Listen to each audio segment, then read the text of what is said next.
আমাদের পার্শ্ববর্তী রাষ্ট্রের একটি সংবাদ মাধ্যম, আমরা জানি না তাদের কতখানি ভিত্তি সেখানে আছে, তারা আমাদের প্রিয় চট্টগ্রামকে তাদের অঞ্চলের দাবি করে তারা যে পত্রিকা এবং তাদের নিউজ চ্যানেলে যে নিউজ দিয়ে দিয়েছে। এই চট্টগ্রামটা সমস্ত দিক থেকে খুব ইম্পর্টেন্ট। চট্টগ্রাম যদি ভারতে চলে আসে, আমরা দ্ব্যর্থহীন কণ্ঠে জানাই, চট্টগ্রাম তো দূরের কথা, বাংলাদেশের 1 ইঞ্চি মাটি নিয়ে কেউ ষড়যন্ত্র করলে, আমাদের মতিউর রহমান নিজামীরা জীবন দিয়েছে, আমরা জীবন বাজি রাখবো, 1 ইঞ্চি মাটি কারো কাছে ছেড়ে দেওয়া হবে না। আমাদের নেতৃবৃন্দ তখন জেলায় জেলায় বিভাবে প্রোগ্রাম করার সিদ্ধান্ত নিয়েছিল, মনে আছে আপনাদের এখানে। তারা মনে করেছিল 2008 সালে জামাত ইসলামী নির্বাচনের মধ্য দিয়ে আমাদেরকে শেষ করে দিয়েছে, কিন্তু তারা যখন দেখলো জামাত ইসলামীর সৎ যোগ্য দেশপ্রেমিক নেতৃবৃন্দ মাঠে নামার পর লক্ষ লক্ষ জনতা আমাদের সেই সমাজগুলিতে হাজির হয়ে এই দেশপ্রেমের পক্ষে অবস্থান নিয়েছে, তখনই সরকার সিদ্ধান্ত নিয়েছিল এই নেতৃত্বকে বাঁচিয়ে রেখে বাংলাদেশের 1 ইঞ্চি মাটিকে আর বাইরের জগতের কাছে ছেড়ে দেওয়া যাবে না। তখন তারা আমাদের নেতৃবৃন্দকে হত্যা করার সিদ্ধান্ত নিয়েছে।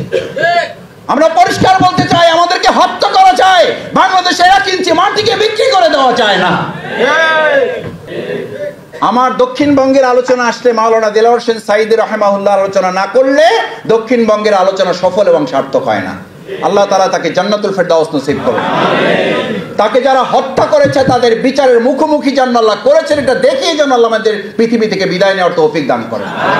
কারণ তিনি মানবতার কল্যাণে কাজ করতেন, মানুষকে ভালোবাসতেন, যত তার চেয়ে ভালোবাসতেন কাকে? আমি ওনাকে বহুবার জিজ্ঞেস করার সুযোগ পেয়েছি, হুজুর আপনাকে মানুষ এত ভালোবাসে কেন, আপনাকে মানুষ এত পছন্দ করে কেন? উনি পরিষ্কার দুটো কথা বলতেন, আমি যদি আজকে আল্লাহকে ভালোবাসা বন্ধ করে দেই, আমি কোরআনের কথা বাদ দিয়ে আমার বাপ, আমার মা, আমার পরিবারের কথা বলা শুরু করি, তাহলে তুমি নিশ্চিত থাকো এই প্রোগ্রাম থেকে লোকেরা উঠে যে আমাকে ঘৃণার পাত্রে পরিণত করবে। আমরা বিগত 15 বছরে দেখেছি আল্লাহর রাসূলের ভালোবাসার পরিবর্তে, আল্লাহ রাসূলের গুণকীর্তনের পরিবর্তে ব্যক্তি এবং পরিবারের গুণকীর্তন করতে করতে 15টা বছর কাটিয়ে দেওয়ার ফলশ্রুতি হচ্ছে এখনো তাদের ছবিতে, তাদের প্রতিকৃতিতে জুতা মারার প্রতিযোগিতা হয় একটা মৌজো দিয়ে। একটা মৌজো খাওয়ার জন্য কে কত জুতা মারতে পারবে, এই প্রতিযোগিতা এখন এই প্রজন্ম করে। কারণ আপনার আল্লাহর ভালোবাসার পরিবর্তে একজন ব্যক্তির ভালোবাসায় এই জাতিকে আপনার পরিবর্তন করতে চেয়েছিলেন। আজকে আমাদেরকে বলা হয় এত জেল জুলুম নির্যাতন নিপীড়ন, আমাদেরকে মানুষ থেকে বিচ্ছিন্ন করার সকল আয়োজন তারা করেছিল। আলহামদুলিল্লাহ, যেহেতু আল্লাহ আমাদেরকে ভালোবাসেন, গোটা পৃথিবীর সমস্ত ষড়যন্ত্র ছিন্ন করে আল্লাহর ওই ভালোবাসাটা কি আমাদের মাঝে স্থায়ী করে দিয়েছেন বলে যত আমাদেরকে বিচ্ছিন্ন করতে চেয়েছেন আমরা জনগণের সাথে সম্পৃক্ত হয়েছি, আর আল্লাহ তাদেরকে শুধু বিচ্ছিন্নই করেন নাই, দেশ ছাড়া করে দেশ থেকে পালাতে তাদের বাধ্য করেছেন। সুতরাং আপনার প্রথম সিদ্ধান্ত হবে এই ফোরামের সাথে আমরা যারা সম্পৃক্ত, আমরা মানুষের ভালোবাসার সাথে মূল টার্গেট হবে এই ভালোবাসার মাধ্যমে আমরা আল্লাহর ভালোবাসা অর্জন করতে চাই। আল্লাহর ভালোবাসা যারা অর্জন করে তাদের ভালোবাসার মধ্যে দেশপ্রেম থাকে, তাদের ভালোবাসার মধ্যে আধিপত্যবাদকে মাথায় রেখে রাষ্ট্র পরিচালনা চিন্তা তারা করে না। কারণ যারা আল্লাহকে ভালোবাসে তাদের পররাষ্ট্র নীতি থাকে লা তাখশা ইল্লাল্লাহ, তারা বিদেশে বন্ধুত্ব রাখে, বিদেশে কোনো প্রভুত্ব রাখে না।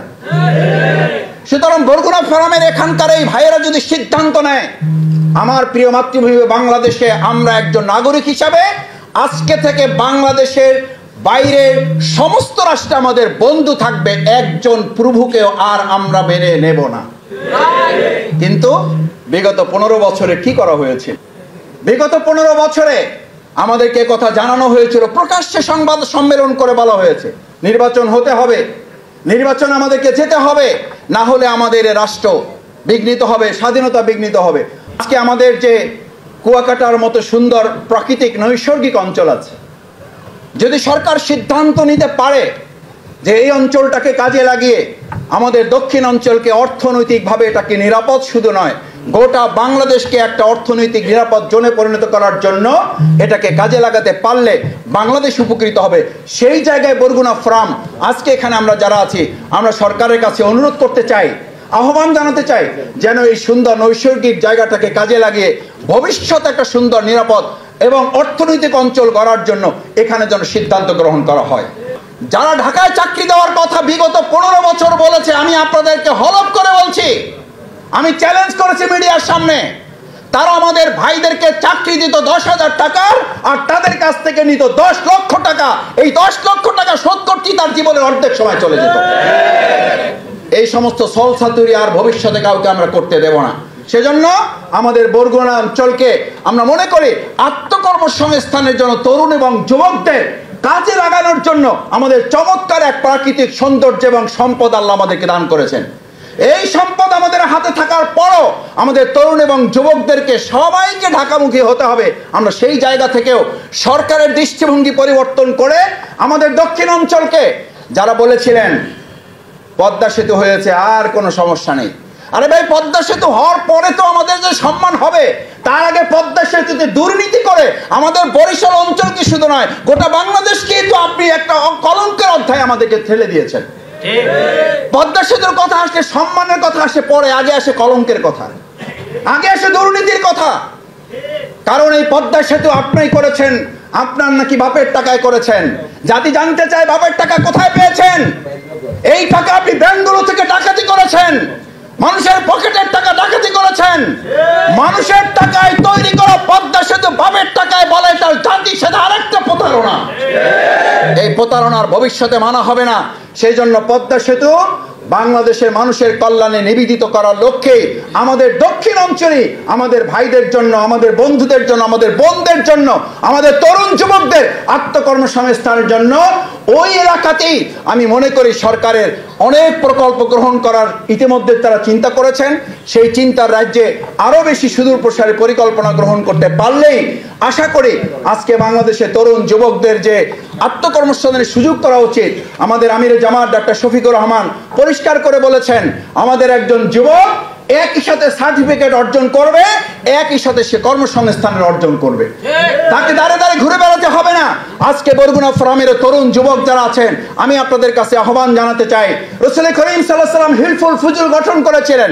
হিলফুল ফুজুলের একটা গুরুত্বপূর্ণ লক্ষ্য ছিল যে তার মাধ্যমে আজকে যে বরগুনা ফোরাম করেছেন, এটা আমাদের আবির্ভূত, এটা আমাদের চিন্তার কোনো ফসল নয়, এটা প্রিয় নবী মুহাম্মদুর রাসূলুল্লাহ সাল্লাল্লাহু আলাইহি ওয়াসাল্লামের সুন্নাহ এবং একটা ইবাদতের মধ্যে আমরা শামিল আছি। কারণ এই লক্ষ্য ছিল, হিলফুল ফুজুলের মূল লক্ষ্য ছিল আল্লাহর বিধান আসার পরে মানুষের চিন্তাকে বাদ দিয়ে আল্লাহর বিধানের আলোকে সমাজ এবং রাষ্ট্র পরিচালনা করলেই কেবল শান্তি আসে। আজকে তারা ব্যক্তি এবং চিন্তার সংস্কারের মাধ্যমে রাষ্ট্র সংস্কার করতে চান।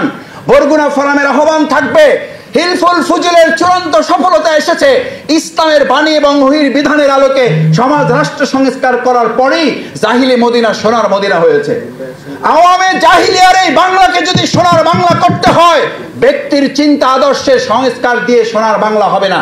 সোনার বাংলা করতে হলে আমাদের আইমে জাহিলিয়া যুগের আজকের আওয়ামী জাহিলিয়ার যে 15 বছরের পরিবর্তন, সেই সংস্কার কেবল রাসূল সাল্লাল্লাহু আলাইহি ওয়াসাল্লাম যেমন করেছিলেন, তার সেই হিলফুল ফুজুলের পরিবর্তিত সংস্করণ ভার্সন যে রিফরমেশন, সেটা ছিল ওহীর বিধানের আলোকে।